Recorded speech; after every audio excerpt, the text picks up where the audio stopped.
You're listening to Awake Radio, straight talk for the awake and aware.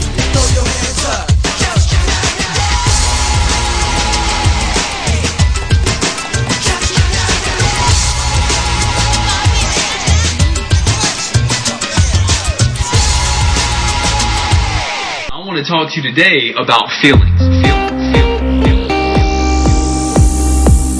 That's right.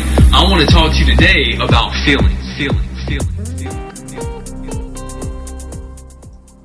Hello, everyone, and welcome to another edition of A Change of Perspective here on Awake Radio. I hope you're having a good evening.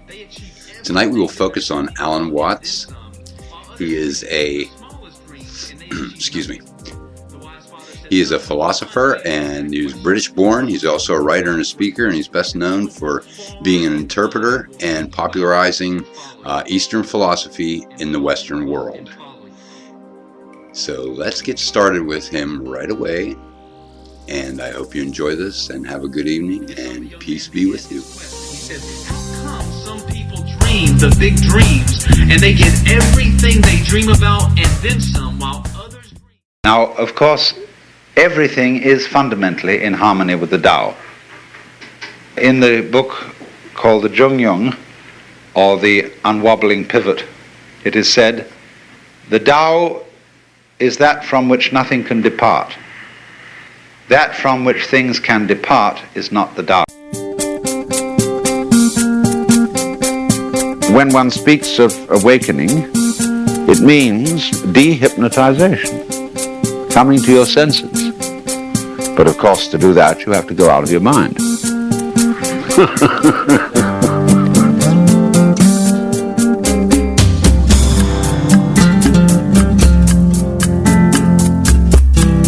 Sounds True presents Out of Your Mind, essential listening from the AlanWatts audio archives.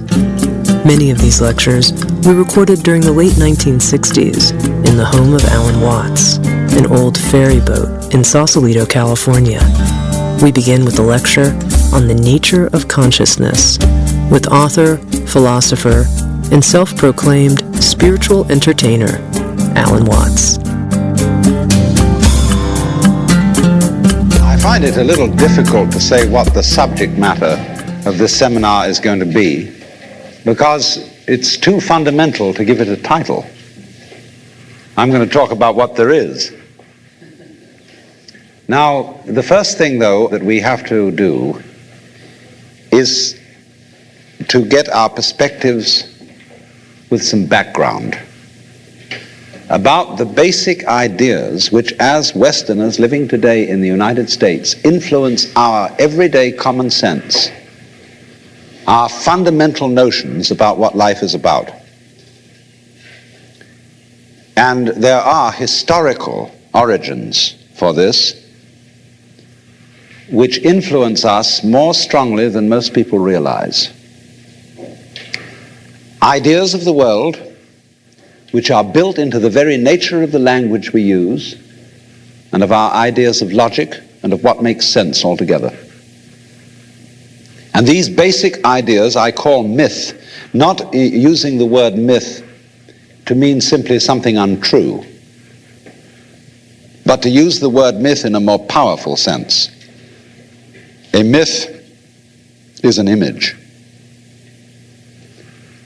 in terms of which we try to make sense of the world. And we at present are living under the influence of two very powerful images, which are, in the present state of scientific knowledge, inadequate. And one of our major problems today is to find an adequate, satisfying image of the world. Well, that's what I'm going to talk about. And I'm going to go further than that, not only what image of the world to have, but how we can get our sensations and our feelings in accordance with the most sensible image of the world that we can manage to conceive. All right, now, the two images which we have been working under for 2,000 years and maybe more are what I would call two models of the universe, and the first is called the ceramic model, and the second, the fully automatic model. The ceramic model of the universe is based on the book of Genesis, from which Judaism, Islam, and Christianity derive their basic picture of the world. And the image of the world in the book of Genesis is that the world is an artifact. It is made. As a potter takes clay and forms pots out of it, or as a carpenter takes wood and makes tables and chairs out of it. Don't forget, Jesus is the son of a carpenter and also the Son of God. So the image of God and of the world is based on the idea of God as a technician, potter, carpenter, architect, who has in mind a plan and who fashions the universe in accordance with that plan. So basic to this image of the world is the notion, you see, that the world consists of stuff, basically. Primordial matter, substance, stuff, as pots are made of clay. And the potter imposes his will on it and makes it become whatever he wants. And so in the book of Genesis, the Lord God creates Adam out of the dust of the earth.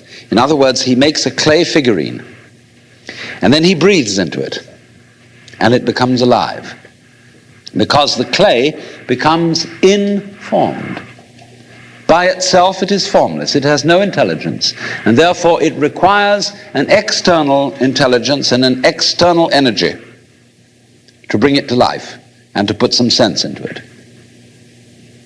And so in this way, we inherit a conception of ourselves as being artifacts, as being made. And it is perfectly natural in our culture for a child to ask its mother, how was I made? Or who made me? And this is a very, very powerful idea, but for example, it is not shared by the Chinese or by the Hindus. A Chinese child would not ask its mother, how was I made? A Chinese child might ask its mother, how did I grow? Which is an entirely different procedure from making. You see, when you make something, you put it together, you arrange parts, or you work from the outside to the in, as a sculptor works on a stone or as the potter works on clay. But when you watch something growing, it works in exactly the opposite direction. It works from the inside to the outside. It expands, it burgeons, it blossoms, and it happens all over itself at once. In other words, the original simple form, say, of a living cell in the womb, progressively complicates itself. And that's the growing process, and it's quite different from the making process. And so there is, for that reason, a fundamental difference between the made and the maker. And this ceramic model of the universe originated in cultures where the form of government was monarchical, and where, therefore, the maker of the universe was conceived also at the same time in the image of the king of the universe. King of kings, Lord of lords, the only ruler of princes, who dost from thy throne behold all dwellers upon earth. I'm quoting the Book of Common Prayer.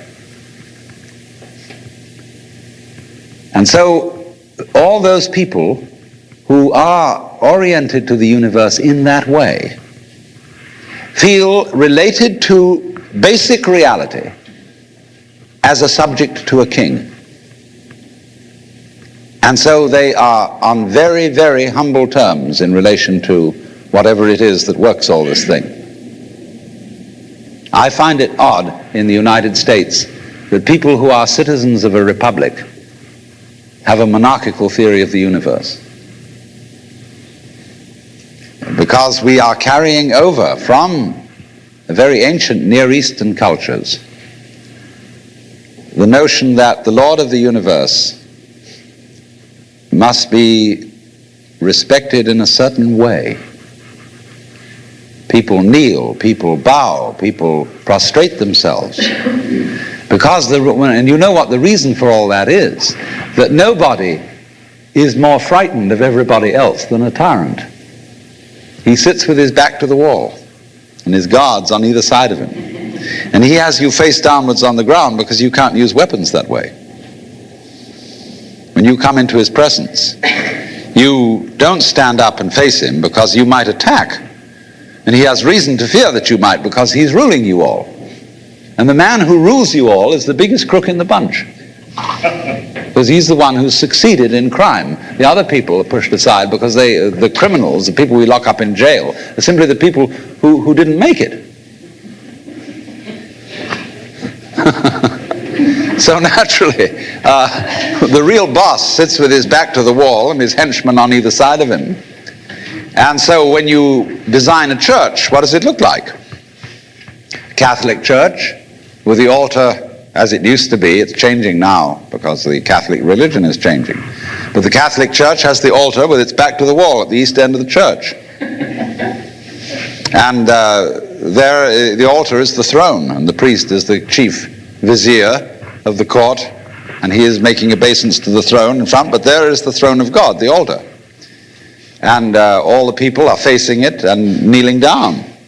And a great Catholic cathedral is called a basilica, from the Greek basileus, which means king.